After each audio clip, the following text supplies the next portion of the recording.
If Star Wars Skeleton Crew's main objective was to make you hate the main character so much that you'd want to beat his ass, well, I think they accomplished that. I think they did a great job in making you hate the main character so much. And this is not in the same wavelength of how you hated the main character of Star Wars The Acolyte. That is not the case. This is a completely different scenario, because Star Wars The Acolyte, I actually hated the main character so much that I wanted to throw my TV in the ocean and to never watch any single TV again.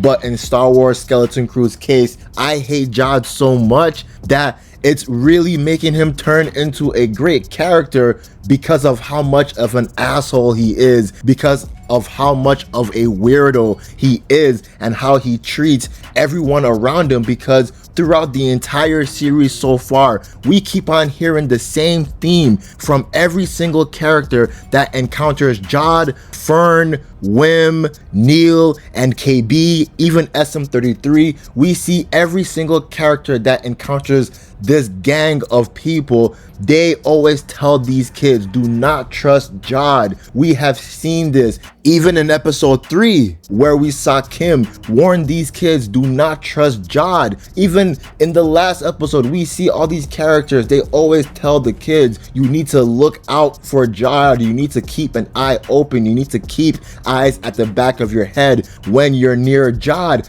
Now, when I was watching all of these episodes, I was thinking, okay, yeah, Jod, he is a weird criminal. Jod, remember, the first time we saw him was that he was in prison locked up, and he actually used these kids to escape prison. And Jod is only using these kids so that he can get the treasure at Aden when they go back to Aden. So I'm thinking to myself, Jod can't be such a bad guy if we're seeing that he's giving these kids lessons, he's helping these kids overcome their fears, he's helping these kids reach some new locations and reach some new milestones.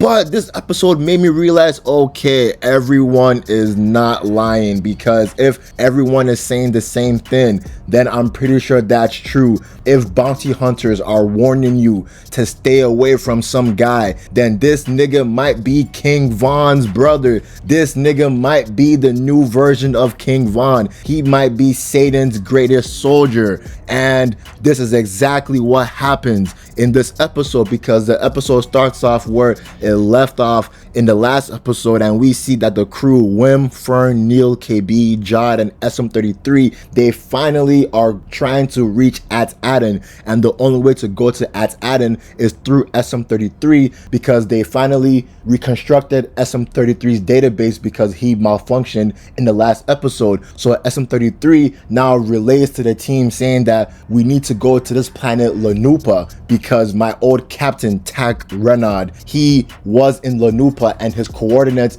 are sealed basically in the heart of the planet. They need to go under the planet to find the coordinates. But the thing about Lanupa is that before, it was like a war world type planet. They used to have a lot of battles on that planet, and this planet is not necessarily for kids.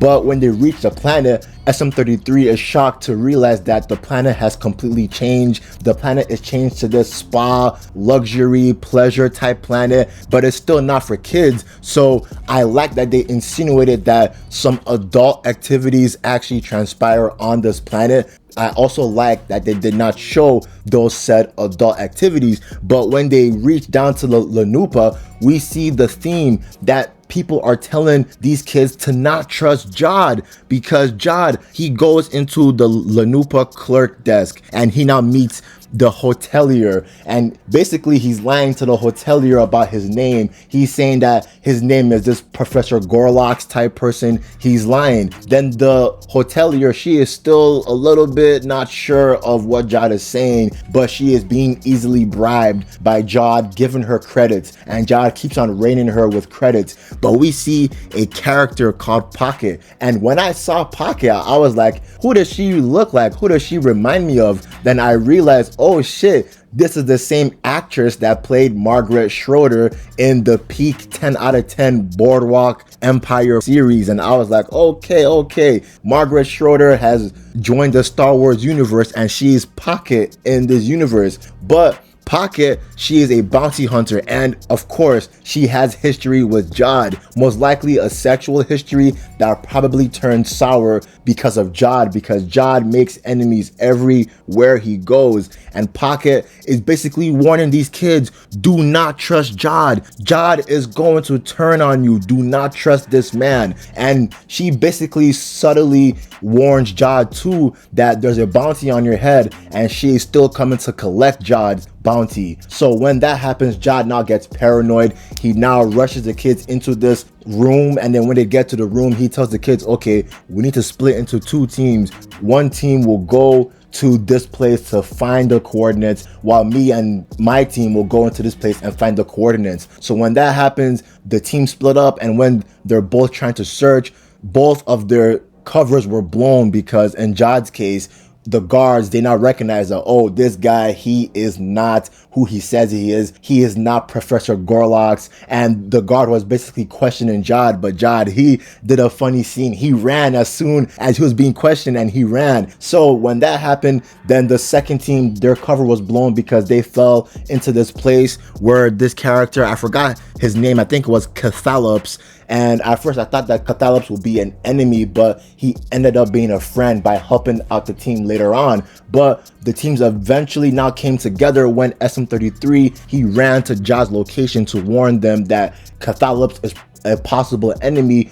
But after Jod, SM33, and the rest of the team, after they not get away from the guards that were chasing them, we see the team get back together with Cathalops, and Cathalops helps the team go underneath the planet so that they can now find the heart of the planet, and they can find the directions that Captain Tak Renard left inside the heart of the planet. But as this is going on, we see that Pocket's bounty is actually very serious, because remember Brutus in the first episode? Yeah, Brutus has hired Pocket to find Jod, and Brutus, he's still hell-bent on capturing Jod, because Jod, he is a security level threat. Jod is Satan's greatest soldier, in my honest opinion. So we see that now Brutus has deployed two fleets to go to Lanupa, and when both fleets land on Lanupa, they spot Jod and the team trying to go down into the caverns of Lanupa. So then this is a little chase scene that ensues, but Jod, he is quick on his feet, so he now basically causes the door to shut in front of the bounty hunters. But when that happens, they now see a sea of acid, but eventually the team overcomes the sea of acid by throwing credits into the sea. And then this is like an exchange, because Captain Tak Renard, he made that in place. He set a lot of booby traps so that nobody can actually freely see his coordinates. But this eventually works out, and they reach Captain Tak Renard's location. They reach Captain Tak Renard's lair. And this is when Jod becomes Satan's greatest soldier, because I thought that Jod will not harm these kids. Throughout the entire series, I thought that Jod will not do anything to harm these kids, man, because we saw that he was trying to be not a good person to the kids, but he was trying to tolerate them to an extent, because they had a deal that as Jod will help them find At-Aten, they will give Jod a fair price of the treasure that lies in At-Aten. Remember, that is Jod's main objective, is to find the treasure at At-Aten.